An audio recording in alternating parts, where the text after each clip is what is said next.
আচ্ছা আপুরা আমরা একটা কথা বলো তো শুনি, তোমাদের হাজবেন্ডটা কি বাসার ভিতরে চাকরির থেকে এসে বলে যে তোমার কি আর বাসার কোনো কাজ আছে, কি করো সারাদিন বসে থেকে, তোমাদের কি বাসার কোনো কাম আছে, দুই একটা রুম ঝাড়ু দাও আর পোছাপুছি করো, এই তো তোমাদের কাজ।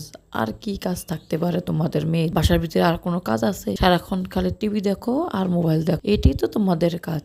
আর কোনো কাজ আছে? এটা কি কেউ বলে? কোনো ভাইয়ারা তোমার সাথে বলে? আমার হাজবেন্ড চাকরির থেকে এসে বারবার এই কথা বলে, এই কথাটা কি তোমাদেরকে কাউকে বলে? আমাদের যে এত কাজ, এই যে সকালবেলা নাস্তা বানাই, বাসন পেলা ধোয়াধাই করি, হাড়ি পাতিল ধোয়াধাই করি, তারপরে দুপুরবেলা ঘর ঝাড়ু দেই, আমাদের কোনো কাজের কি কোনো বাসা শেষ আছে? কাজ করার পরে যখন দেখা যায় রান্না বান্না সবকিছু শেষ হই, তারপর আমরা নামাজ পড়া লাগে, নামাজ পড়ে নিলে একটু দুপুরবেলা একটু শুই, 1-1.5 ঘন্টা নাহলে সবাই একটু ঘুমাই, একটু 1-1.5 ঘন্টা ঘুমাই, তারপরে কি করি, ঘুমেতে উঠে তুমি আসর নামাজ পড়ি, পড়ার পরে আবার ঘরটা ঝাড়ু দিয়ে যাওয়ার পরে, ঝাড়ু দেওয়ার পরে তো ছেলে মেয়েদেরকে আবার নাস্তা বানাতে হয়, চা জাল দিতে হয়, হালকা নাস্তা সবাই খায়, নাস্তা খেয়ে এরপর আবার বাচ্চা টাচ্চা থাকলে ওদেরকে বলা লাগে যে পড়ার জন্য। আমাদের কি কোনো বাসার ভিতরে কাজের কোনো শেষ সীমানা আছে? আমরা বলে কোনো কাজ নাই, ওরা বলে কাজ নেই, আমরা বলে বাসার সারাক্ষণ মোবাইল টিভি দেখি, এই বলে আমাদের কাজ। এই কথাটা যদি বারবার বলে কেমন লাগে? নিজের কাছে তো খারাপ লাগে। এটা কি একটা বিবেক বলতে কেউর কিছু নেই যে আমাদের কোনো কাজ নেই?